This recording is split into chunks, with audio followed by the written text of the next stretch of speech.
අලුත් අවුරුද්දේ කතාව. සිතුම් අලුත් අවුරුද්දේ පළමු දිනේ පාන්දරම හැරෙනවා.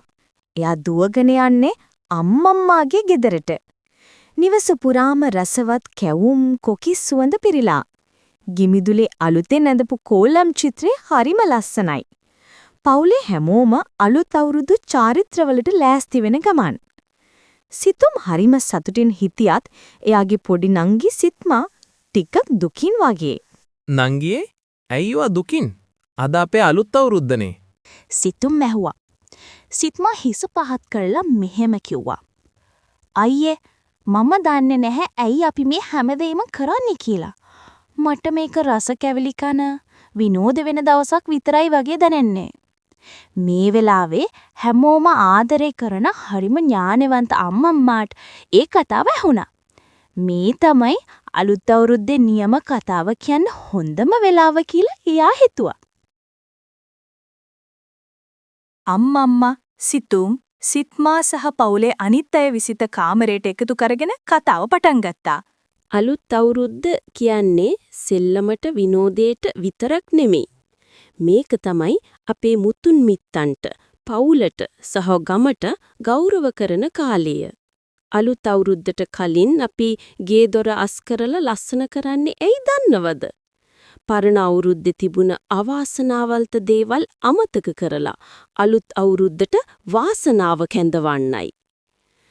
નિયમિત නැකතට අපි හැමෝම එකතු වෙලා ලිප් ගිනි මොලවනවා. මේකට අපි කියනවා පුණ්‍ය කාලය කියලා. එතකොට අපි පොල් තෙල් පහන පත්තු කරන්නේ ආදරයෙන්, ගෞරවයෙන් සහ එකමුතුවයි. අපි පවුලේ සියලු දෙනාටම හොඳ සෞඛ්‍ය, ධනය සහ සතුට ප්‍රාර්ථනා කරනවා. ඊට පස්සේ තමයි විනෝදජනක අවුරුදු කෙලි, කොට්ටපුර, කඹෑදීම සහ අවුරුදු රබන් වගේ දේවල් පටන් ගන්නෙ. මේසේ පුරා තියෙන කැවුම්, කොකිස්, ආස්මි සහ පැණිවලලු වගේ කෑම හැම එකකම විශේෂ තේරුමක් තියෙනවා.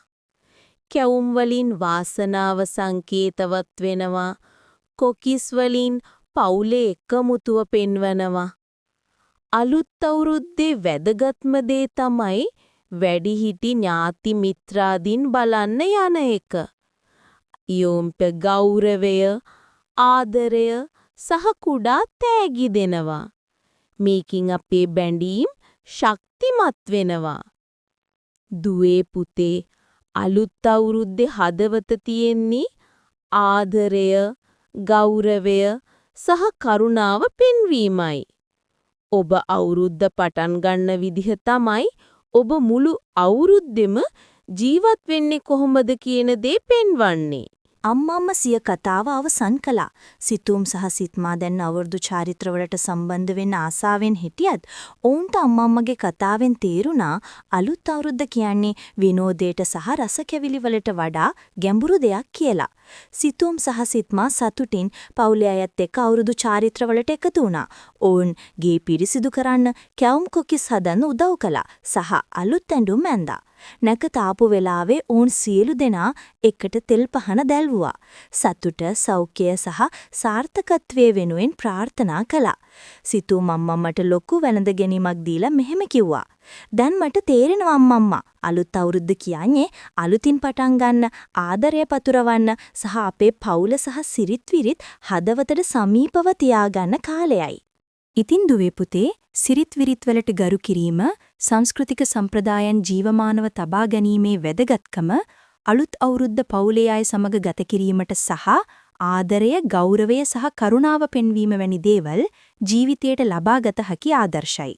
අලුත් අවුරුද්ද කියන්නේ ජීවිතයේ නැවුම් ලෙස ආරම්භ කිරීමට සහ ධනාත්මක වෙනස්කම් සිදු කිරීමට ලැබෙන අවස්ථාවක්. හැමෝටම සුබ අලුත් අවුරුද්දක් වේවා.